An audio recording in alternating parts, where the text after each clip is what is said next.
now we're at the time where the Hamashiach is getting ready to come. And hidden riches of secret places, that thou mayest know that I am the Lord. Last words, brother. Shalom, shalom, ma. All right. Shabbat shalom. Shabbat shalom.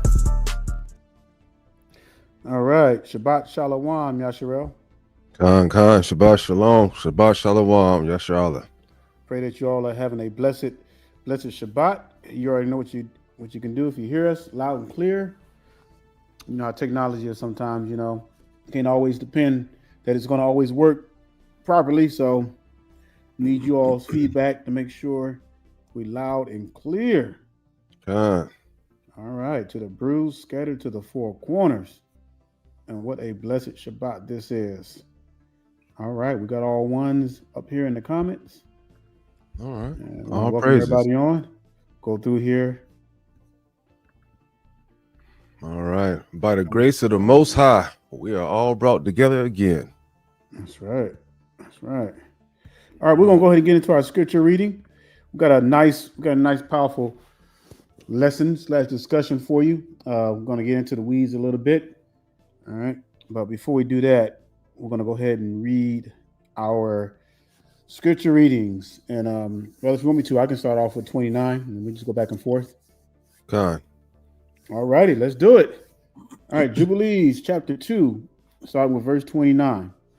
And it says, declare and say to the children of Israel the law of this day, both that they should keep Shabbat thereon, and that they should not forsake it in the error of their hearts, and that it is not lawful to do any work thereon which is unseemly, to do thereon their own pleasure, and that they should not prepare thereon anything to be eaten or drunk, and that it is not lawful to draw water or to bring in or take out thereon through their gates any burden which they had not prepared for themselves on the sixth day in their dwelling. So, Most High is making it clear. Look, do all your stuff, get all your food cooked, prepared, everything. So that way, all you got to do is just take it out and eat. You don't have to worry about trying to do all this other extra stuff on the Shabbat.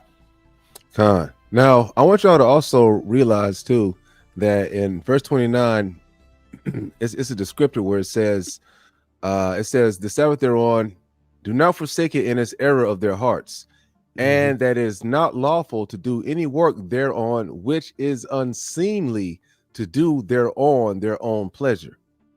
Right? Which means that, let's say, for example, if you like going out and taking a jog, right, that wouldn't be considered work.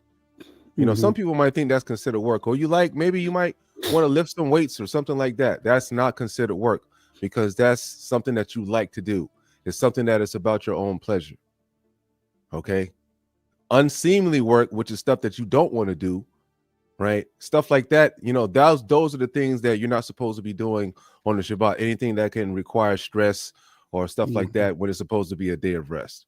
Yeah. So to make it real clear, Yasharel, and not to confuse anything, there are several things that we are not to do. That's one: buy or sell or have sex on the Shabbat. Buy and sell, and not have and not to do any work, like work that you would do to make money or anything like that. Even around your own house, you don't want to be cutting grass. You don't be out there cutting grass on the Shabbat, because that's work. That's something you could have did during the week. You know what I'm saying? Yeah. Unless cutting grass is your favorite thing to do, right. But then, how many people out there, their favorite thing to do is cutting grass. You know what I mean? Yeah, exactly. So, yeah. You may like cutting grass, but that's cool, but you don't do that on the Shabbat, because it's already, it's already rest. That's the day that we're supposed to, really, the 6 days you have is to really sit back and enjoy the works of your hand, just like our Creator, the Creator of all things, did. Not because he was tired, but because, this is a day we're supposed to sit back. So, okay, I did all that stuff during the week. I'm gonna sit back and I'm just gonna enjoy. I'm gonna chill. You want to get with your brother, go walking somewhere in the woods, whatever, out in nature. It's cool, because that's what Hamashiach did. Hamashiach got out in nature every Shabbat. So we just want to make it clear that when people say pleasure, you gotta know what the Most High deems okay you can't do, because everybody likes to have sex. Well, most people. So you can't do that on the Shabbat just because you like it. Yeah, Khan, because copulation makes you unclean. That's Yep. saying you can't be unclean on a holy day. That's just the bottom line. Yep, exactly. All right. Verse 30. And they shall not bring in nor take out from house to house on that day. For that day is more holy and blessed than any jubilee of the jubilees. On this we kept Sabbath in the heavens before it was made known to any flesh to keep Sabbath therein on the earth. So it means that this has been an age-old principle, right? Something that's always been happening even before the earth was created. That's powerful. Verse 31, and the creator of all things blessed it, but he did not sanctify all peoples and nations to keep Shabbat thereon. That's right there. What's that telling you? That here it is right here. But Israel alone, them alone he permitted to eat and drink and to keep Shabbat thereon on the earth. So technically, you ain't supposed to be having no outsiders or heathens keeping the Shabbat with you. Facts. You ain't supposed to be having no having these these heathens on your land keeping the Shabbat with you. That's the sacred. That's between us and the Most High. And it's like it says in Ezekiel, the Most High has made a sign between us and Him, and that is the Shabbat. The only way they're able to keep Shabbat with you if you own them, right? This is ownership, because then they become a part of you because you own them, right? Mm-hmm. Slavery and not such a thing that we had back in the day, man service and maid servants. Mm-hmm. All right. 32. Right, don't be trying to tell them about the servants I have under my underground bunker now. Hold on. Oh man, it says that the creator of all things blessed this day, which he had created for blessing and holiness, which means separation, right? And glory above all days. And it goes on to say, this law and testimony was given to the children of Israel as a law forever unto their generations. What does that mean? That means your seed line. So when our forefathers messed up, everything was supposed to be passed down to our forefathers. But, the Most High still has a covenant with his people. So guess what? We are still his chosen people, according to the scriptures. Even though, we out there like a loose cannon, stiff-necked people, but, the Most High has never broke his covenant. All right. Let me, anything you got before you go on? Nah, man, take us away, man. Let's get it. All right. So before we really get into the lesson, I want to bring out a few things to kind of set the base. All right. This to kind of give a background where we're going. So the name of the lesson is called the Mother of All Harlots. All right. I think you're going to be very interesting to see what comes out of this. All right, but let's start with Deuteronomy chapter 4, and let's look at a prophecy that has been fulfilled and is still being fulfilled in real time as we speak. All right, and it says, and Yahweh shall scatter you among the nations, and ye shall be left few in number among the heathen, whither Yahweh shall lead you. All right, so we know that this is happening right now in real time, because on every continent of this earth, you have Israel. All right, you have all the tribes that are scattered out. According to Isaiah 11:11, we know where most of the where the northern tribes are, but the southern tribes are scattered to the four corners. It said that Judah will be scattered to the four corners of the earth. So Judah is everywhere. All right, and now you see, and it's becoming more prevalent now that you see us all over the continents. And then verse 28 goes on to say. It says, and there ye shall serve Elohim, or other gods, the works of men's hands, wood and stone, which neither see, nor hear, nor eat, nor smell. Well, what is this talking about, Yasharel? It's saying that our people will get caught up in the religions and the gods of our enemies, right?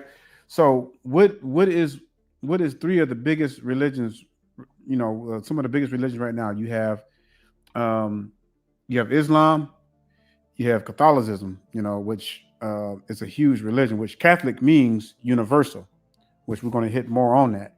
And then you got all these other religions that came out of the Roman Catholic Church, all these like the Baptists, Lutherans, and all that stuff. Now, I want to ask, do you have anything you want to bring out? No, go ahead, brother. Okay. And if you do, man, just hey, don't feel free to jump right in. Hey, I want to ask you all how many, and you can put a one in the comment if you have. How many of you ever heard of the Roman of the Catholic Catechism? If you have heard of that, or if you ever read through it, something like that, put a one in the comment box because I want to see if y'all even know what that is.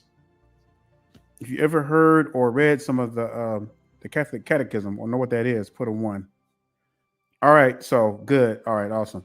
So, Ken, y'all know that's basically the law book for the Roman Catholic Church and how they did and what all their rules and regulations and things like that.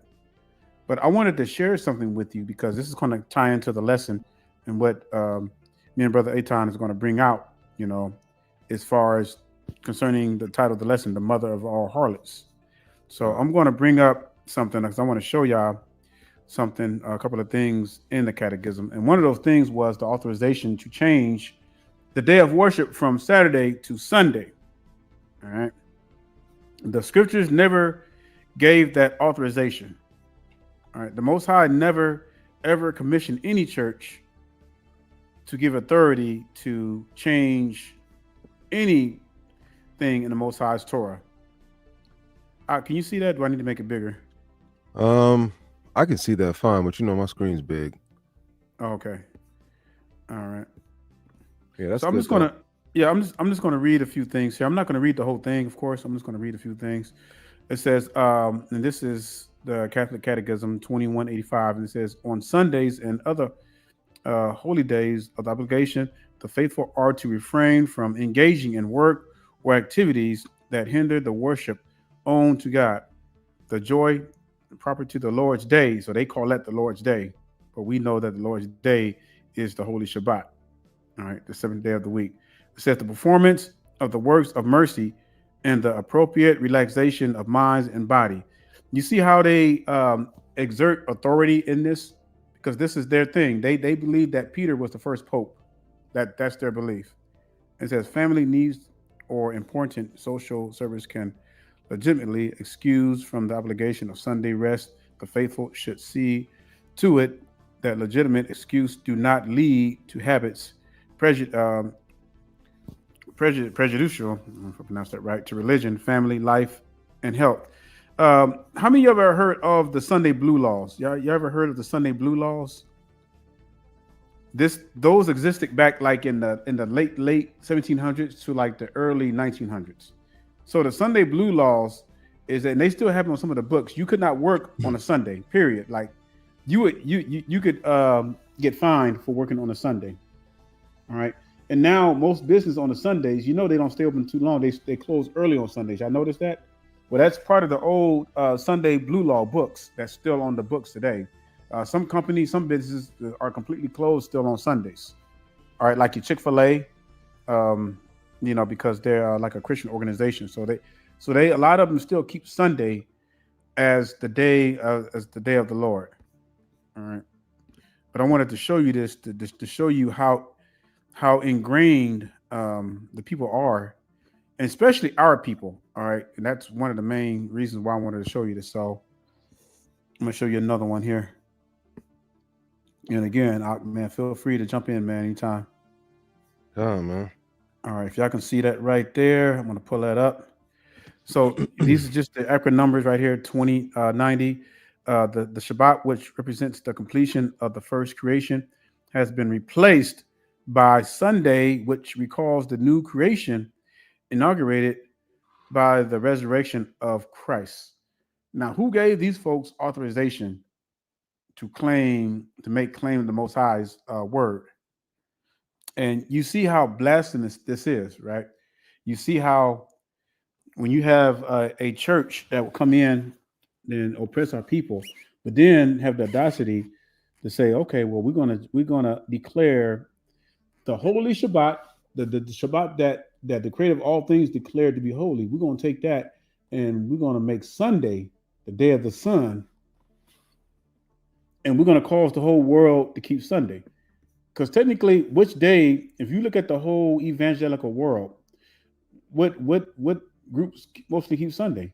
All the Christian the faith groups. All right. They'll fight you for it. So when you're driving down the road in the hood and you see about 100 churches per square block, what do you see? You see nothing but a bunch of Israel just dressed up going to church, deceived. And and many of our people, we grew up in this, and that's all our people knew, growing up in these churches and everything. But you have to really dig and see where the source came from, all right, and why they changed it. All right, and I'll read one more and then we can move on here. Bring it out, Doc. It says 2193 here. It says on Sundays and other holy. No, I read that already. Let's see which one I wanted to get. No, but that was the one. The 2192 is the one I really wanted to focus on. But if you guys want to do it, even deep dive, you can download the Catholic Catechism and on PDF, because it also states that they believe that Peter was the first pope and they were given authorization as a church to keys to Haiti and everything. That's why when like if you ever grew up in a Catholic church, you never bring your Bible to church. Why? Because you don't need to, because the priest is the one who interprets the scriptures. And it's still that way today, with the Catholic, any Catholic church. That's why you don't see members. That's why they don't put the Bibles out there in the pews for the members, because they don't have to bring their Bibles. They don't need to. For a while, you weren't even allowed to own one. Exactly. For a while, you weren't even allowed to own one. Yep. And that's one of the reasons why Martin Luther, when he was the first one to break away from the Roman Catholic Church, you had Martin Luther, you had Calvin, Wycliffe, all those folks. And this is where you get all your branches of religions from. So when we talk about the mother of harlot, it's going to make sense, and it's going to fit the description to the T, who the mother of all harlots are, because you got to follow the money, you got to follow the source. All right, let me bring this off here. All right, brother, bring it out. Okay. Whoa. All right. I guess we're going to get to the source of the. I guess we're going to get to the source of it real quick. Let me see. Slovakia. That's something else I was looking up before. Let me see. Where are we at? Resolution 17. All right. Okay, I guess we'll start here. It says Revelation 17, and it starts it. And it says, and there came one of the seven angels, which had the seven vials, and talked with me, saying, come unto me, come hither. I will show unto thee the judgment of the great whore that sitteth upon many waters, with whom the kings of the earth have committed fornication, and the inhabitants of the earth have been made drunk with the wine of her fornication. Now, and this is why I love the scriptures now, because this also, even though it seems cryptic up here, right? As soon as we get down here, we'll be able to break it down easily, because the Lord does tell us what this means, right? Mm-hmm. And then, just as Brother Daniel was bringing out before, the Pope in the Roman Catholic Church that's located in Rome, they have since, let's bring this up real quick. They have been the progenitor of all of these different doctrines, right? So let me see, right? We're at Rome. Let's go to Vatican City. All right, boom, right? So this is where they're at, right? And then if you actually get a look at the land and see how Vatican City looks, it is a great city, right? It is a great city. In this particular place right here, right? This is where they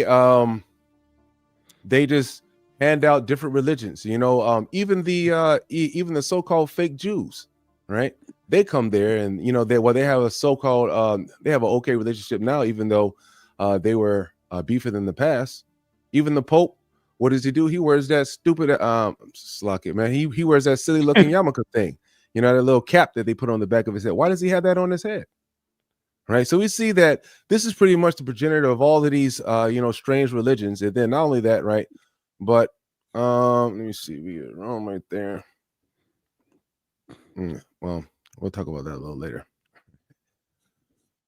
All right, so let's go back to 17. Slovakia. All right. And I wanted to add something too. Let me know when you Go ready. on, God. No, Mhm. go ahead, man. You can go ahead and add something now. Okay, bring that verse. Oh, he's coming up. Okay, all right. So I wanted to bring out verse 2 here. Let me make this a little bigger here. All right. It's very interesting because it says, with whom the kings of the earth have committed fornications and inhabitations of the earth and have been made drunk with the wine of her fornication. Now, I want you to think here for a minute. What was the biggest thing that kept getting us thrown headfirst into captivity? All right. What does the first two commandments always? What does the first two commandments say? That should know by heart. Thou shalt not have no other what gods before me, right? Thou shalt not bow down thyself to them. Okay, I'll bet we're gonna go there right quick. Let's just go there so we can bring it out because you want to have you really want to be clear what this talking about so that way you compare scriptures with scriptures and why these the mother the mother of all harlots is such a blasphemer. All right, it says verse 3. It says, "Thou shalt have no other gods before me." Why do you think he told Israel that? Well, first of all, you got to understand when they came out of Egypt, Egypt had many gods. Egypt, they not only worship anything that walk, crawl, and whatever. All right, so they had the Most High had to make commandments for His people. Thou shalt not make unto thee any graven images or any likeness of anything that is in the heaven above, or that is in the earth beneath, or that is in the water under the earth. All right, here we go. Thou shalt not bow down thyself to them, nor serve them. How do you serve a God? Hmm. Just to be realistic, how do you serve a God? When you go and buy that Christmas tree and you put that thing up in your house, just that's pretty much a servitude, right? You're taking the time to decorate that thing. You're putting all your energy into it, or maybe not all your energy, but whatever energy you put into it, you have to put it right. You have to put twigs in, all that kind of stuff. You got to throw the on there, and you putting that thing. God. You know, that is in like the earth or that is in water under it. Thou shalt not bow ourselves to or serve them, for I, the Lord thy God, am a what? Jealous God, visiting the iniquities of the fathers upon the children unto the third and fourth generation of them that hate me. So when it talks about fornication, that's totally against the Most High. That's what always got our people thrown into captivity. Every time. Hmm. The first two commandments was always a doozy for our people and still is today. Because what are we doing? Anyway, I don't want to get too far off the subject. I just wanted God. to make a correlation between this and what Brother Aton is reading in Revelation 17, so it makes sense once we bring it out more. God. You know what? I'm gonna bring out something else while it's on my mind. Bring it out, All brother. right, Bring it out. all right, Israel. Y'all know who that is right there? And then what was he famous for? What did Pope Gregory the 13th do? All right. Now, so this is the same thing that we're dealing with here, right? The mother of all harlots, the folks that spread the massive lies. Right? He changed the New Year's Day. Right? He changed it to January the 1st, which is under the fake god Janus, which is the sun god. Yep. You see how these people are just slowly changing the religion into something wicked and evil? Right? Before, right? Let me see. Watch this, right? Let me go to this page and we'll just ask Google, right? Let me see. Slocky, right? We're gonna ask Google, right? When was New Year's? Before January the 1st, right? See? Okay, before January 1st, the legal New Year in England and its American colonies began on the 25th, right? Because everybody knew that in the springtime, this was when it was supposed to happen, right? But all of a sudden, you had the changing of times and doctrines, right? You get these, these wicked heathens that come in charge, and what do? Right? They change everything that we see right here. Just like what Brother Daniel was talking about. These folks right here, they're the mother of harlots, wickedness, right? Salaki, let's get back to this window. All right.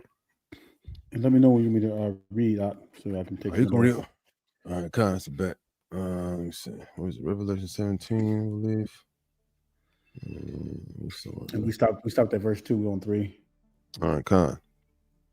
All right, so it says, so he carried me away in the spirit into the wilderness, and I saw a woman sit upon a scarlet-colored beast, full of names and blasphemy. Right? What is blasphemy? Blasphemy is saying things against the North, saying things against the Most High that He didn't say. Mm-hmm. Right? So if you blaspheme the Holy Ghost, that means you're making up lies on the Lord, saying stuff that the Lord didn't say. This is why false prophets and things like that, they were blaspheming the Lord by saying that the Lord said this and the Lord said this. This is why a lot of them died. Yep. Man, speaking of false prophets, man, you heard about it, man. Man, did I? Hey, man, my pops had showed me some. Never mind. I don't want to go on that. That's just. Woo, No, whatever. Bring it out. Yeah. So, I don't know. You know what I'm saying? Like, y'all being aware. There's this woman that's a false prophet, right? I guess she has a church or a congregation named Juanita Byman or something like that, right? So she, man, my pops sent me this. She's in the church saying that God had sent the serpent to make Eve eat the fruit of knowledge and wisdom, so she can awaken and carry God. This the most this man, I'm telling you, right? That right there is blasphemy. That is blasphemy, right? You can't just make up stuff like that and saying that was God's will for him. No, that was not God's will. That is absolute madness, right? There's just, that right there is just a form of blasphemy, right? Salakia, right? So he carried me away in the spirit into the wilderness, and I saw a woman sit upon a scarlet-colored beast full of names of blasphemy, having 7 heads and 10 horns, right? And the woman was arrayed in purple and scarlet color, and decked with gold and precious stones and pearls, having a gold cup in her hand, full of abominations and her filthiness of her fornication. And upon her head was a name written, Mystery, Babylon the Great, the mother of harlots and abominations of the earth. Hey, I want to inject something right quick. Go back to 4, I think. All right, we have 4. Okay. Yeah, I want to bring something out right quick. And the woman was arrayed in purple and scarlet color and decked with gold and precious stones and pearls. I want to bring out something that's going to blow your mind right quick. Now, and I probably should have put up some pictures. Hey, can you do me a favor? Can you pull up some, when I'm talking, can you pull up some pictures of some cathedrals? Now, when I was in Europe for about some years, all right? And so I went all over Europe, and one of my biggest things was to visit the cathedral because I wanted to see how they fit in the scriptures. And the scriptures describes them as exactly as it says. Now, how many of you have ever visited a cathedral anywhere, like in Europe somewhere? Have y'all ever visited a cathedral? I mean, like a really big one. It ain't no small matter. So the ones I saw in Germany, the ones I saw in France, I'm telling you, man, these things were decked out in gold, precious stones. Like when you look at them, you're like, how in the world could man build something like this? All right. And when you look at it and when you read the scriptures, I'm like, man, that fits them to the T. It's not talking about a mosque. Mosques are not built like that. Mosques are just regular buildings. Don't get me wrong. Mosques has nice stonework and everything. But when you talk about cathedrals, you talking about something that's decked out. And they use gold, buddy. They use gold with their stuff. So when the scripture says it was decked out with purple scarlet, it's talking about the infrastructure that they would use as a medium to support their cause. And, pictures don't do it no justice, but when you're inside these things, and I've been in, stop right there. Let me see. No, that's not the one. But this one, no, go up. I have you point to it. Go. Yeah, keep going. Stop right there. The one to the far right, far left. I'm sorry. That one right there. That looks like the same one I was in. What is that? Where is that at? Does it say France? These are all Vatican cathedrals. Oh, Vatican Cathedral. Oh, yeah. Con. So I just put Yeah, up Vatican but cathedrals. their church, that's fine. But the Roman Catholic Church looks just like those, though. So I mean, that's pretty much the same. So I visited a one in France that looked just like the one that Aton is pulling up here. And I'm talking about, Con. man. And I asked the folks, I said, "Was that real gold?" It's like, "Yep, that's real gold, entwined and everything." So that goes to show you right there how powerful the scriptures are, because they're That's right. explaining that. So I wanted just to bring that out before we Uh, went on. it's funny because France is over there by Spain and the Iberian Mhm. Peninsula, where those fake Jewish people Yep. are talking about But themselves, and I want to get out of there. well, But oh no, France had, actually Strasbourg, France was one of my hangout spots, and they have one of the biggest Khazar communities over there. They got their own police. They got their own police force. Everything. I wouldn't be Oh, surprised. it's crazy. Let's get back to this. Let's bring back other Yep. scriptures. All right, it says, and I saw a woman drunken with the blood of the saints, right? And with the blood of the martyrs of Jesus. And when I saw her, I wondered with a great admiration. Now, who has been famous, right, for Rome and the surrounding areas, right? And I saw the woman drunken with the blood of the saints and the blood of the martyrs of Yahushua. And when I saw her, I wondered with great admiration. And the angel said unto me, wherefore did thou marvel? I will tell thee the mystery of the woman and the beast that carrieth her with the 7 head and the 7 horns. Now, Hey, go back up for a minute. I want to make sure we don't go through these too quickly. When it says, which one did you read? Yep, verse 6. When it says, and I saw the woman drunken with the blood of the saints and with the blood of the martyrs of Mashiach. And when I saw her, I wondered with great admiration. Now you can argue this, but when you research it, now when did the Roman Catholic Church? Okay, you had Papal Rome, which existed in early, BC, and then you had pagan Rome, and then you had Papal Rome. What was Papal Rome? Papal Rome was the religious state church, which started to come in existence around the late 490, 485. Technically, 500, around 500 AD is when the Roman Catholic Church.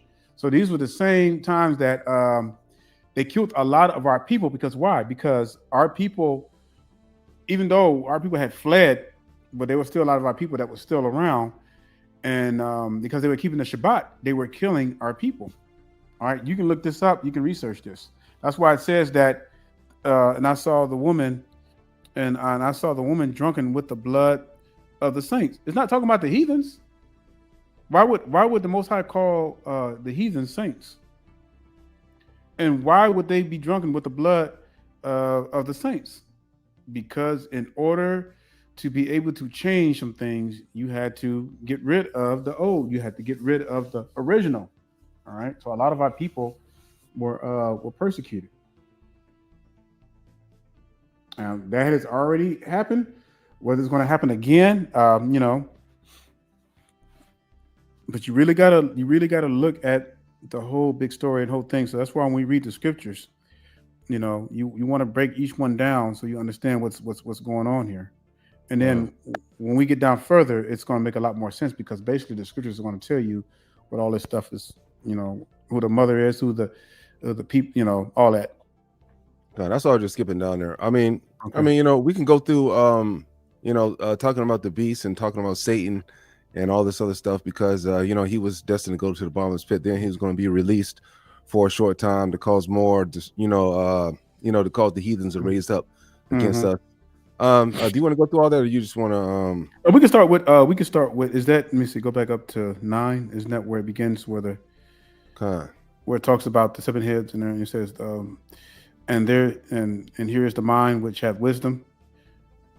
Well, no, we can start right here. It says, verse 8, it says, the beast that thou sawest and is not, and shall ascend out of the bottomless pit and go into perdition. Right. And they that dwell on the earth shall wonder, whose names were not written in the book of law for the book of life from the foundation of the world, when they behold the beast that was and is not and yet is. All right.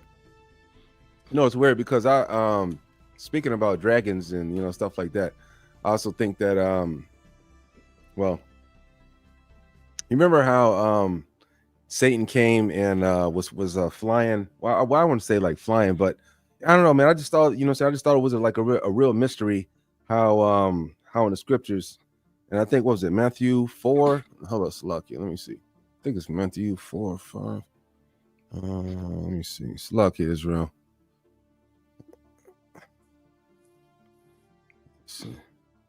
Yeah, around here. Because I don't know, man. I just found it weird, Israel. I don't know what you think, but like a lot of times in the scriptures it talks about I don't know, like the shape of Satan. Like nobody knows like what is his physical form, like, so to speak. But for some reason I think it's like somewhat of a dragon. I don't know why, but it seems like more I read the scriptures, it seems like, with dealing that type of thing, it seems like, that might be true. Especially when I read it right here. It says, let me see. Then the devil take him up into the holy city and set him on a pinnacle of the temple, right? So, so he has the ability to take the Lord up, and then set him on the pinnacle of a temple. It said to him, if thou be the Son of God, cast thyself down, for it is written, he shall give his angels charge concerning thee, and in their hands shall bear thee up, lest at any time thou shalt dash thy foot against a stone. And Yahushua said unto him, it is written again, thou shalt not tempt the Lord thy God. Again, the devil taking him up into a exceeding high mountain and showing him all the kingdoms of the world and the glory of them. I don't know. It just feels weird that sometimes when I'm looking at these scriptures, I'm like, so how is the devil taking him up, on these high mountains and things like that, and like this in this nature right here when I'm looking on the earth? I mean, like, is he flying up there, or, is he teleporting, or what? Or maybe, when the scriptures talks about dragons and things of that nature, I don't know. I think that has something to do with Satan, but I'll bring that out on another lesson later, like more fully. Let's get back to Revelation 17. Salaki. Hey, you want to take over reading from here? Yep. All right. I think I was at Yeah. We starting at verse 9 because you read verse 8 already. All right, Khan. All right. So it says, and here is the mind which had wisdom. The 7 heads are 7 mountains on which the woman sitteth. And saying this is the good thing about the scripture, because it interprets itself. A lot of people, they try to read into it too much, and then they all over the place. Because I've heard people say that, oh, this was talking about Russia. Oh, this is talking about the U.S. You know what I'm saying? Everybody got their own little twist. All right. But obviously, where does the horse sit? All right. Obviously. So you got to really put the pieces together. Verse 10, it says, and there are 7 kings, 5 are fallen, and 1 is. Now remember, and it gets more into the weeds a little bit. The Ostrogoths, the Saxons, a lot of them were plucked up because they didn't go along with the Pope. So when it says that, and there are 7 kings, and 5 are fallen, and 1 is, and the other is not yet come, when he cometh, he must continue a short space. I don't have the bandwidth to really get into the details of this, but we do know for sure history teaches that the Roman Catholic Church did pluck up. It was like 3 other kingdoms that they plucked up because they didn't go along with the ways of the Roman Catholic Church. And it says, and the beast that was and is not, even he is of the 8th and is of the 7th and goeth into perdition. All right. So this is telling me, it says, and the beast that was and is not yet. So he was here for a little while, he wasn't, and he's back again, and it goeth into perdition. And the 10 horns which thou sawest are 10 kings, which have received no kingdom as yet, but receive power as kings 1 hour with the beast. And, when it says 1 hour, calculating time, Most High's time, that could be talking about years, all right, or 1 hour with the beast. But it's not talking about a literal hour, all right? Because we know that the Most High's time frame doesn't match with ours. 1,000 years to the most, 1,000 years to us is only a day to the Most High.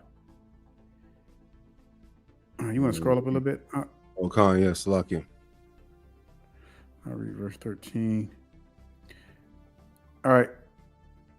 And these have one mind, and shall give their power and strength unto the beast. Who shall give their strength and power to the beast? Well, it says that in the previous verses. All right. These have one mind, and shall give their power and strength unto the beast. These shall make war with the Lamb, and the Lamb shall overcome them. For he is Lord of lords, King of kings, and that are with him are called and chosen and faithful. All right. It says, these shall make war with the Lamb. Who's that talking about? Has this happened already? Absolutely not. How would this have happened already? He says he shall make war with the Lamb, because we know when the Hamashiach came the first time, they wasn't even on the scene. That's right. All right. So it says, these shall make war with the Lamb, and the Lamb shall overcome them, for he is the Lord of lords and King of kings, and they that are with him are called and chosen and faithful. All right. And he saith unto me, the waters which thou sawest, where the whore sitteth, are peoples and multitudes and nations and tongues. Now remember, and if you look in the book of Daniel, it talks about waters, and it gives the same interpretation. So waters, in prophecy terms, represents, it says, the waters which thou sawest, where the whore sitteth, it says, are what? Are peoples, multitudes, nations, and tongues. So these it's people, period. All right.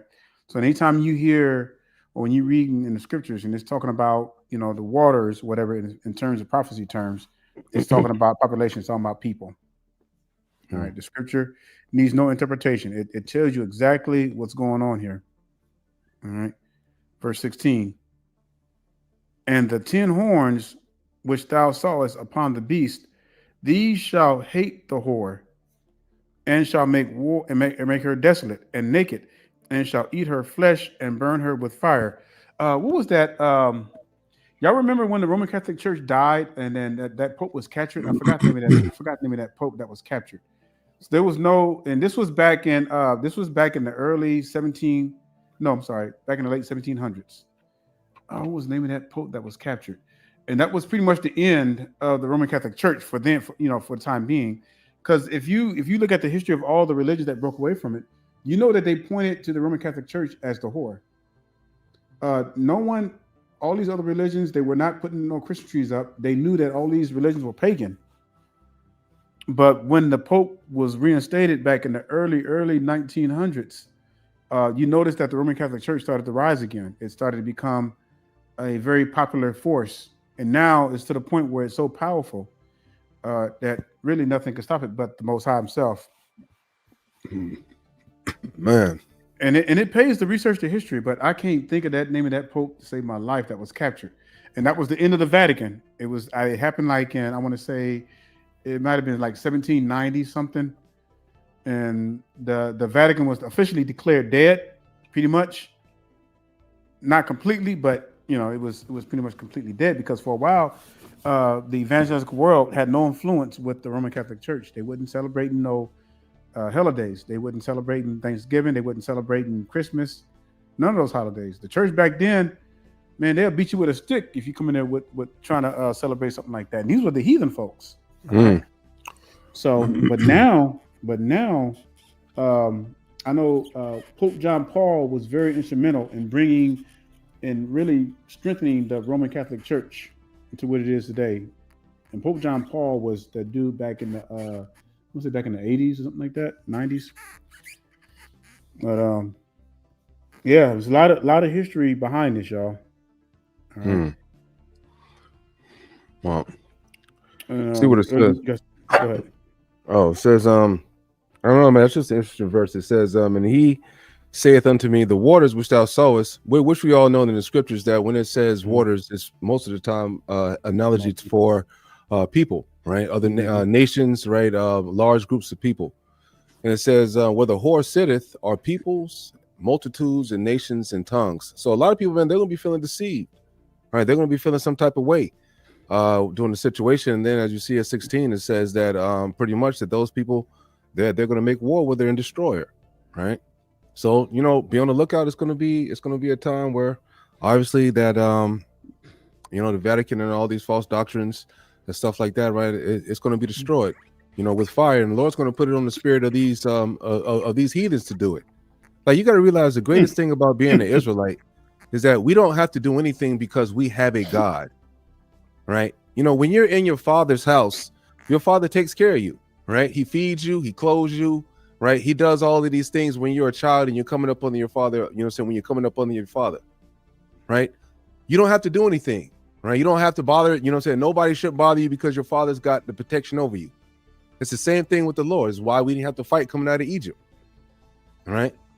It's like we just got to sit back and play our position, right? You know what I'm saying? Israel, right? We have, you know, I think the Lord compares us to women because we have the same issues as women do as a people, right? Women, they don't just want to sit back and play their role, right? They feel like they got to get in there and try to do something, or their life, or they feel like they don't amount to anything, or their life isn't worth anything, right? It's the same thing with Israel. All we have to do is just sit back and chill, right?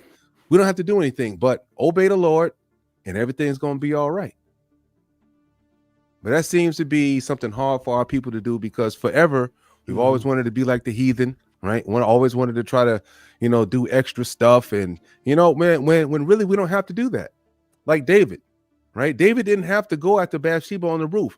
Only thing he had to do was ask God for her. Right, man? We're not the heathens. We don't go after each other's women. And the Most High even told David, "Hey, if you want a wife, I'll give you many wives." Con. Go ahead, brother. All right. I'll read verse 16 again. And the 10 horns which thou sawest upon the beast, these shall hate the whore, and shall make her desolate and naked, and shall eat her flesh and burn her with fire. You know, this is interchangeable. This is like you've seen a lot of things that happened in the past. You know, when that Pope got captured, and that was the end of the Vatican. They kind of, and when the Bible talks about she received a deadly wound, that's what that's talking about. You know, this is all tying in to that. It says, right. But she's been revived though.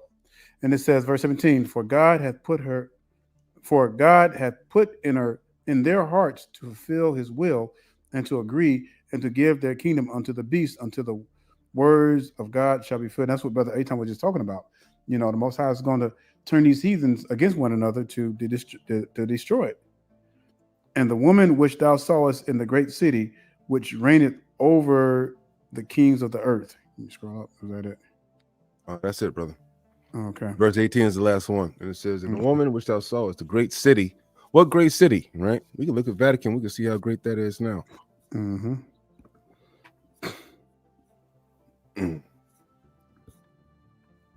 Oh man, let me pull that up. Like when you the Vatican, so the Vatican is not it's its own country. Did y'all know that? Like the Vatican has its own bank, everything. The network of the Vatican, which you would not see this in the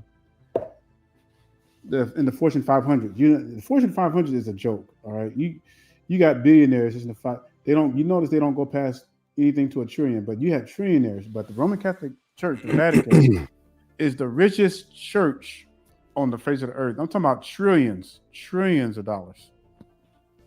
All right. They have so much gold stored up in the Vatican. Ain't no telling. They probably got the skins hidden in the Vatican. Ain't no telling. They got so much stuff hidden in the Vatican library that they wouldn't. You can't even get in there. Come on, man. Boy, imagine if they had the skins in there. That would explain a lot, man. I truly believe they probably have the black picture of the Hamashiach in there too. Oh yeah, that man. They definitely know what time it is. Because remember, the scripture says that we should be without a time, without an image. And Maccabees 3, says that they sought to paint the images to the likeness of themselves, our images. Right. Imagine that, man.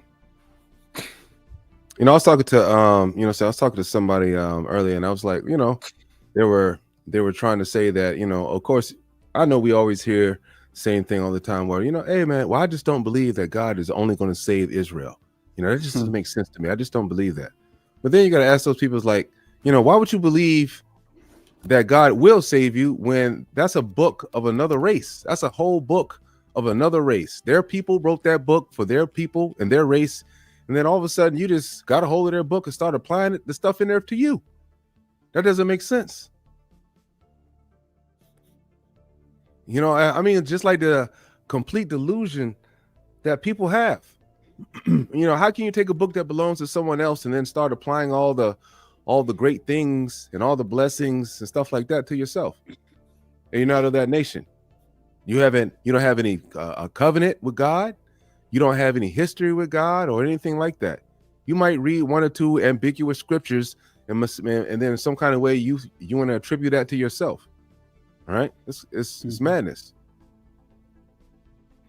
Yeah, I think it was this. Yeah, I think you're right. I think it was Pope Pius in because that's when and that was the key word, French Revolution. That's when the Vatican died. That's pretty much when it received its deadly wound.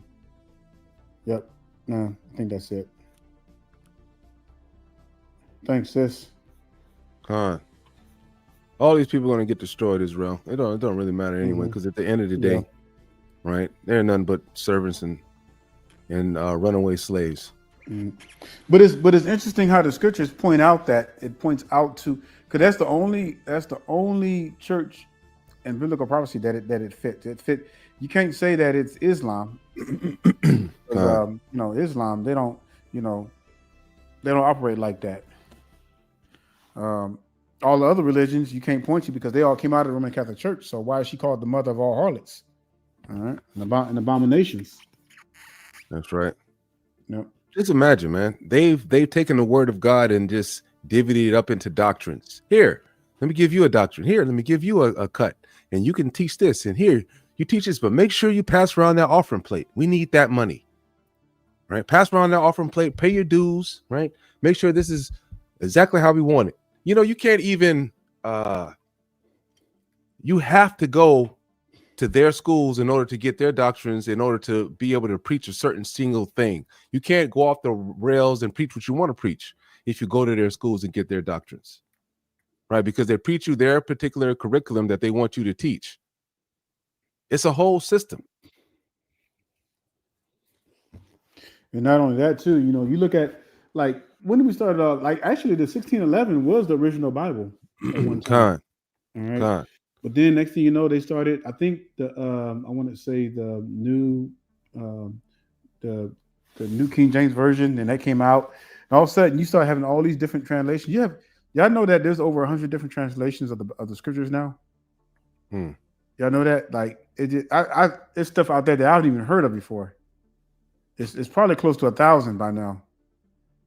Well, see, that's how Satan works, to manipulate and allow the scriptures to get so coagulated and everything. Now you have you have so many versions of the scriptures.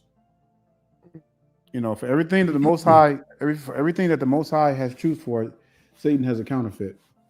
All right, and that even includes the church. We know that the true faith is the Masonic faith. All right, we know that it was the faith of our forefathers. Or anything outside of that is abomination.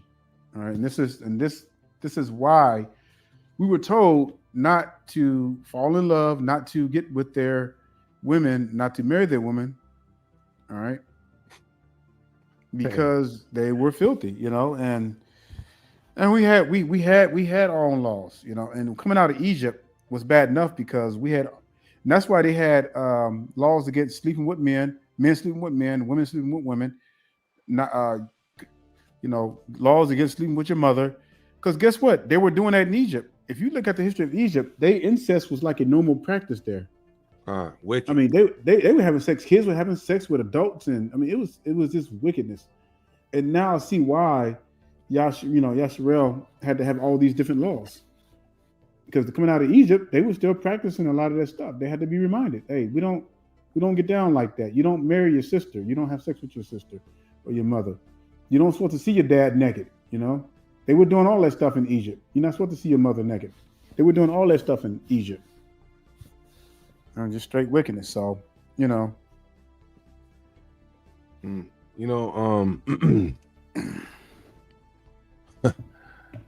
when you look at go ahead. No, go ahead, man. Go ahead and continue. And when you look at the Roman Catholic Church, well, guess where all these ideas are coming from? Ancient Egypt. Why do you think these priests got a bad reputation of having young boys all the time? I mean, it's the biggest scandal on the face of the earth But they continue to do it. No, I want to oh man, like Israel, it's very important that we stay in the scriptures day in and day out, right? Because even though the scriptures are good, right? Even some of the scriptures are I wouldn't say tainted, but you know, if you get these other things like the 1611, right? I say that's probably the most accurate version that you can get, period. Yeah. Right. You know what I'm saying? Sometimes they got these you know, these other ones that are based, but they add on extra books, you know, that come from you know, for example, has anyone ever heard of Luke chapter 29? I mean Acts chapter 29. Has everybody ever heard of that? I'm gonna show you, right? Because this is a wild one, Israel. This is a wild one. Bring it out. God. All right. Has anybody heard of Luke chapter 29? Put a one in the comment board. I'm in Slack. Acts 29. Yeah, Khan, right? Put a one in the comment board if you heard of Acts chapter 29.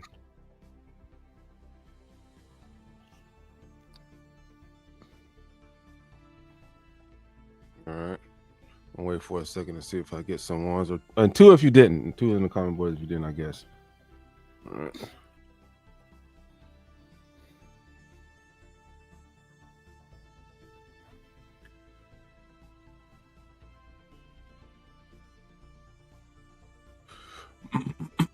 Slakia. All right, so mostly twos. Okay, Khan. All right. Well, good. Was good that you guys have not heard of it. But you know, in some scriptures, right? Even in this, and I have a Sefer Bible, right? And Sefer's that's a pretty expensive Bible to buy, and you know, for them to actually include this garbage inside of there, right? I'm gonna let you guys read something, right? Because it's not canon. There was never any proof of this ever found, right? And then you know, we'll go through it, right? But see, this is the kind of stuff that we got to watch out for, and that's why we have to always be in the spirit. Because if not, right, you can get tricked by this. Right, you see this, it says Acts 29. This is something that's not in the regular. Let's see if we go to my other one. Right, let's go over here. Salakia. We go to Acts and we say, what? We only got 21st, we only got 28, we only got 28 verses. I mean 28 chapters. All right. So let's go to the Sefer. This is why you got to be careful on the stuff you read, and that's why you got to be in the scriptures. This is why the scriptures say precept upon precept. All right, you got to cross-reference stuff for the scriptures so you know what's to be true and what's not. And it says, and Yahweh, right, commanded the Besserah, which would be the gospel, right? And I think that's the gospel select. Hebrew's a little rough, which is the gospel, right? Here we go. Gospel, right? Which is the gospel in Hebrew, right? The Besserah, to be preached far hence to the other nations and to the lost sheep of the house of Yasharel or Israel. The other nations, you know, that's a damn lie. It was, you know, that's a lie. You know that is a lie. You see, this is what they push. Right? The mother of harlots, they'll push these extra stuff. This is what you got to watch out for. They might throw something like this in front of you. All right. So let's figure out, where did this come from? Right? Because this is the I think it's the Sunny. Let me see. Give me a second, Israel. I think it's the Sunny the Sunny manuscript, I believe it's called. I may be pronouncing that a little wrong. Type this. Okay, boom. Let me see where this came from. All right. Hold up, Israel. Let me share this screen with you. I'll pull it up. All right.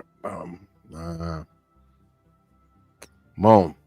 It says the Sunny manuscript specifically purported lost chapter of the Acts of Apostles, right, were claimed to have been found in the archives of Constantinople. They were purportedly translated by Charles Nicholas Seiberg, Sonny D. Manacourt, from the original Greek manuscript. Now we're going to keep reading and we're going to see if they ever found this supposed Greek manuscript. The translation was discovered in English translation of Sonny's travels in Turkey to Greece. However, all right, let's see some more. Okay. Salakia. It says discovered, however, mainstream philology, what is it?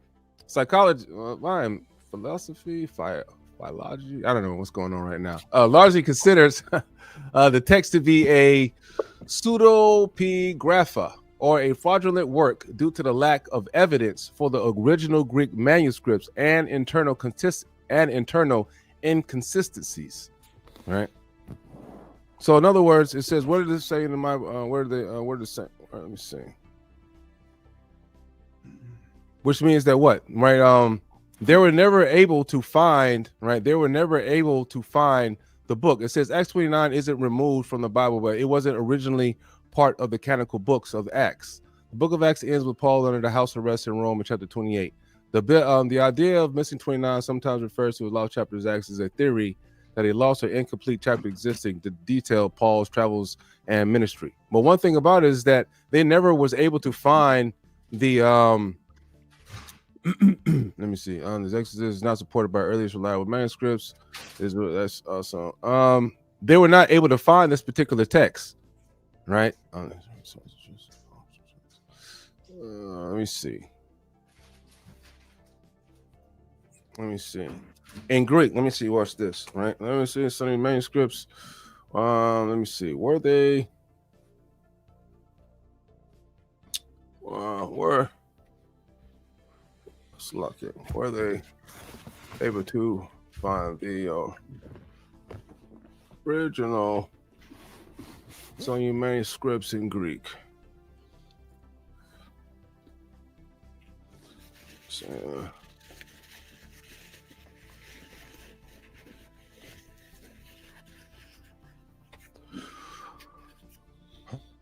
okay, the claim that Sonny did found the original Greek manuscript of the lost chapter Exodus in the archives is likely a fabrication. You see that? So these boys is lying. They done threw something in the book, right? While Sonny did translate and publish text based on their claimed discovery, no physical manuscript has been found to support the claim, right? So we have to really be careful when we read in the scriptures, right? Because if not, sometimes you might have even though you paid all this money for a book here and there, right? It doesn't matter, right? Because sometimes they might have a false doctrine in there that have you to believe that you read all the other scriptures, right? And you read it in totality, you know for a fact that God is a racist. he does not like the rest of the nations. He only has love for Israel, and that's it, right? But then all of a sudden, right, you get to these false doctrines. This is why you have to be careful. And it tells you right here that Yahweh commanded the gospel to be preached far hence to the other nations. That's a damn lie. And to the lost sheep of the house of Israel. So you really got to be careful, right? There is no there is no reported of Paul going into Britain and where all of these heathens and things are located. Man, that's not what it is. True, right? We are spread to the four corners of the earth, and after what was it? The captivity of Ashur, right? We fled. Let me see. You know what I'm saying? We fled during the Mediterranean coast to parts of Spain, right? Some of our people. We hold on. Let me. And when you get done, I want to bring something out too. When you finish. All right, con. Right. So we fled to the coast, right? Which is what was that at? Somewhere around, I think, Iraq. Yeah, con. I think that's it. Hold up, Israel. Let me show you guys this real quick, so you can see the path that our people took. Right. So boom, let's come out of Vatican City, Slovakia. Right. All right. So boom, right. Where we at? All right. United States. All right. Slovakia. All right. Okay. Right. So right. Syria, right, during Assur, which is right here, which would be Assyria in the Old Testament, we traveled from here, right, all the way, right, during the Mediterranean Sea, during the Mediterranean coast. That's what it talks about in the scriptures, right? And we traveled to Spain, to some parts of Spain, right? And this is during the captivity of Assur, and right when some of our people had escaped, right, or Syria. All right, Salakia, let me stop the screen. All right, go ahead, brother. You want to bring something out? Yeah, when the Most High declares, he says that he doesn't like the other nations. All right, so I'm going to show you. He said there's in several places, throughout the scriptures. What does he say here? He says all nations before him are as nothing; they are counted to him less than nothing, and vanity. All right. He says, "Behold, the nations." This is verse 15. "Behold, the nations are as a drop of a bucket, and are counted as the small dust of the balance. Behold, he takes up the isles as very little thing. And Lebanon is not sufficient to burn, nor the beast thereof sufficient for the ascending smoke offering." All right. And it also says it again in Ecclesiasticus chapter 6, the very last part. It talks about, not everybody that came from Noah. All right, it's Most High's people. And people like to say, well, we all came from Noah. Oh, we all came from Noah. How can you say that the Most High don't like the other nations?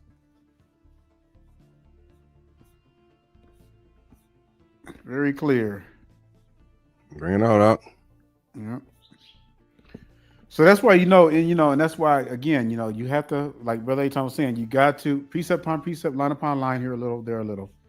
And you can't just accept anything. You always got to test the spirits, like it says in 1 John 4:1. You got to test the spirits, test everything, even certain books out there. Like you got certain books of Enoch out there that are corrupt, but you have to know, the Ethiopic is probably the most accurate version out there.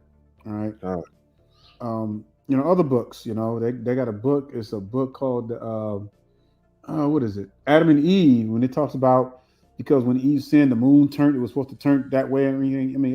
It's just some stuff that don't correlate with the rest of the scripture. So you really gotta where there's two or three at, you have to have in the mouth of two or three witnesses is my word established. So if you only see one verse that says something like that, and then you can't find nothing nowhere else, then you have to cast it away, because you can't use that. So we already have a formula for studying the scriptures. We just have to put it into practice. Oh, that's right. Bring it out. Yeah, and then you have then you have people like that old woman blasphemous preacher saying anything just from the side of her mouth, because they think that they can just say anything. They think that the Most High is not going to punish that. All right. Oh, nah, brother. That was just in the original manuscripts that they were found. It wasn't like manuscripts that wasn't translated already. Like the thing for us, why Acts 29 is fake is because he can never produce the original Greek text. Now, if he could produce the original Greek text, right, the original Greek manuscript, then guess what? We'll have to take it as gospel, because we know it was written by the hand of our people. But because there was no such thing included, right? Because you cannot find any, the translation of the Greek text and the manuscript of it. It was, we know it's a lie. But the strangest thing is, why in the world would you add it in the book?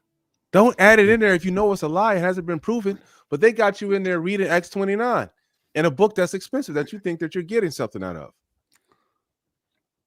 This is why Israel, right? When you read, this is why the Most High, when you look at the scriptures as a whole, it's about lessons, right?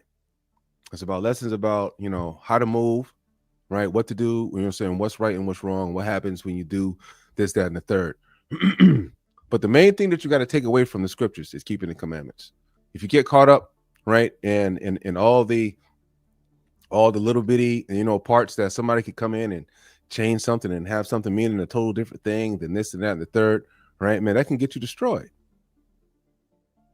Right. So the main thing we have to worry about, just like I know y'all get tired of Brother Daniel and myself going over this and beating a dead horse, but the main thing we got to worry about is keeping the commandments, right? All of these ridiculous questions about, tell me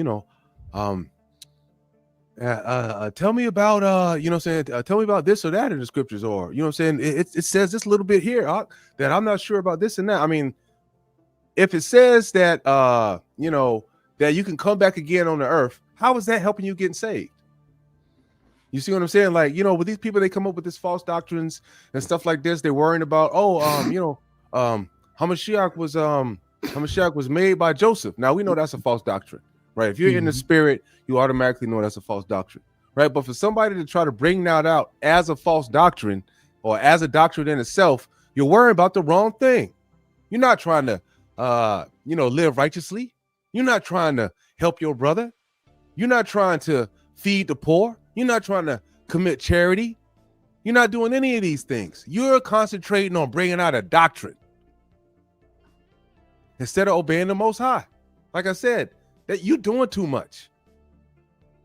You're doing too much. Lord didn't tell you to break, all of a sudden get the scriptures and come up with doctrines and how God came from another man, or all of a sudden you can get reincarnated. Where are the scriptures? It doesn't say that. The Bible is about law, statutes, and commandments. That's it. All this extra stuff these wicked niggas is doing in these camps and all this other stuff, coming up with a new doctrine here and there, every situation, they concentrate on everything else but obeying the Most High. Because if you was concentrated on obeying the Most High, you wouldn't be fighting with your brothers in other camps. You wouldn't be at war with one another, fighting over doctrines of, you know what I'm saying? Because it doesn't make sense. Oh, I don't talk to this brother because, you know, this, that, and the third. Brother, how are you keeping the commandments by doing that? That is not forwarding you or getting you to the kingdom.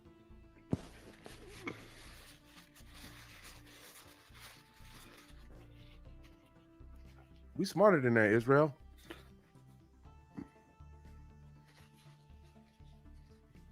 Man, let the Pope, let all these folks out here, man. The only thing they're doing is like throwing distractions. You know what I'm saying? The distractions. That's it. On every single way that you look up, man, they throw you distractions. Everything but obeying God. They try to give you outs. Well, you know, you can do this. Why would you even try to tempt wickedness? Why would you try to, you know, be on the forefront of doing something wrong? You don't want to. You just want to stay away from all of that. You don't want that ever involved. I don't want to come up with any doctrines. I just want to treat my brother like I want to treat myself.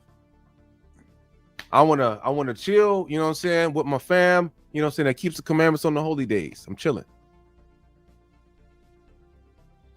I don't want to do too much. And that's what we're already seeing a falling away with our people. And again, you know, it's not meant, the truth is not meant for all of our people. Most High was never about numbers. God. It took me a while to realize that, but the Most High is never about numbers. You know, you only needed 8 to repopulate the earth. Really, really only needed 2. But you know, you had 8. So I mean, it's when the Most High destroys His earth, makes it anew, He's not going to need many people to repopulate it. Wave compared to a drop. Yep, wave compared to a drop, y'all. So I mean, this is prophecy. I mean, this is predicted that this was going to happen. So, you know, the ones that the Most High has called by His name, they'll wake up. The ones who didn't, they'll just be born for the sword. Bring it out. Huh? They'll be allowed to continue in their wickedness. You know, and you would think, well, man, how come the Most High hadn't struck them down yet? You know, they building up coals and heaps of fire for themselves. It would be better if they died quickly, but the longer they stay on the earth doing wickedness, the greater the heaps of coals are going to be. hey, right. I want y'all to think of something, right? You know, the Most High, He can do anything, right? He can give His Son the power to create and to do anything. You got to remember now, in the beginning, how many did God create far as mankind? He only created 1. Then He was like, well, hold on, let me make one more, you know, to be a, you know what I'm saying, to be a helpmate to the one I already created. That ought to tell you right there that the Lord is not about numbers, because He could have easily made a whole population of folks. He could have easily done that. But we see right here in the scriptures, 2 Ezra chapter 9, it says, I have said before, and I now do speak, and will speak it also hereafter, that there be many more of them which perish than them which shall be saved. Like a wave is greater than a drop. Like, do you know the contrast in size? A wave, right? And so, you know, back in the biblical days, I can only imagine the size of those waves. A wave compared to a drop. Man, don't get fooled, Israel. Don't be out here in Christianity and Catholicism and Islam and all these false doctrines, right? That have been passed around and handed around. Don't be a Pentecostal, a Baptist, right? Any of these things, right? All sitting in the pew, listening to Pack the Pork Chop, you know, give you that feel good doctrine. The Lord loves you every day. Don't matter what you do, the Lord loves you. Now you got You Mrs. can be Pork wicked. Chop. Con, yeah. You got Mrs. Pork Chop now. Con, now you got Mrs. Pork Chop in the pew teaching that God wanted Eve to eat the fruit so she could gain the knowledge in order to carry God. That is the wickedest thing I've ever heard in my life. I promise. Hey, Israel, I don't think she's gonna be alive very long. You know that you just can't say stuff like that. No, make up doctrines. Even a man should be saying stuff like that, you know. Man, hold on, Israel, man. Hey, I'll talk for a second, man. Let me see if I can't pull this video up, man. My pop sent me, man. This thing is the most outrageous. Yeah. I'm talking about Israel. I'm sorry, I got to show it to you because this is madness. Hold on, man. Let me see if I can find it. No, it's crazy because you know, I mean, you're not gonna find. Plus, you know, living in America is really, it's really spoiled our people. We've lost our ways because, you know, you couldn't do this. You couldn't do this back in the day. God. You know, everybody had their place. Men had their place. Women had their place. Women wasn't out in the front lines trying to preach, break down scriptures. You know, they were nourishers, taking care of home. You know, while the men was the protectors. Amen. Mm-hmm. All praises. But now it's turned completely the other way around now. It's like now it's probably, I got to relook at the stats, but last time I looked, it was like 80% of American black households are single women. Run by single women. All right, hold up, Israel. Salakia. I got it. Let me pull this thing up. I'm sorry, Israel. I don't know why. I know we're talking about a Mother of All Harlots, but good God Almighty, this thing really bothered me. Hey, look, that's part of it right there. Probably got kids. Probably ain't even married. Probably got kids already. You know. I think she been had 2 or 3 husbands or something like that. Hold up, Slocky. Here we go. I can hate you from Genesis. Hold up. The dragon. Can I reveal the? Hey, y'all check this out. All right, here we go. Can I reveal the secret? The dragon hates you from Genesis because the dragon. Satan, because he came from God, he prophesied to Eve, and he said, the Lord know when you eat it, you will have a gross man like God. He knows when you eat this. Well, hold on now. Satan would prophesy to Eve. What the wicked doctrine? I'm sorry, boy. This is. Oh, hold on. It's lucky, Israel. That's doggone. Every time I pause, it look like the doggone sound go out. That's why God used the woman to bring the Savior back into the world, because the woman ate the fruit and it did expand her. So you big enough now to carry God. What? No, I just said something right. I said you big enough to carry God. You powerful enough to be the Son of the living God. You better open your mouth and give God a praise. I don't know about you, but I'm a woman and I want all of my benefits. That's why the scriptures in Isaiah 4:1 say 7-1, all y'all getting destroyed. That's wicked as hell. Look at all them up there, doggone, thinking that's real. Hey man, she got all these man. She got all these hoes up here, man, bowing down and all kinds of stuff, man. Hey, that is outrageous, man. Not a man in sight. Not a man in sight, man. And you know what this comes from? This comes from the root of this false doctrine. Yep. Christianity, they let you come up there and do anything. That's not nowhere in the scriptures that tell you to be a Christian. And let's you know what? Let's create a whole doctrine called Christianity. Where in the scriptures did it say that? There was already a doctrine. Keep the law. We don't need doctrine. They don't want to hear that out. Come on out. They ain't trying to hear that, man. They don't want the truth.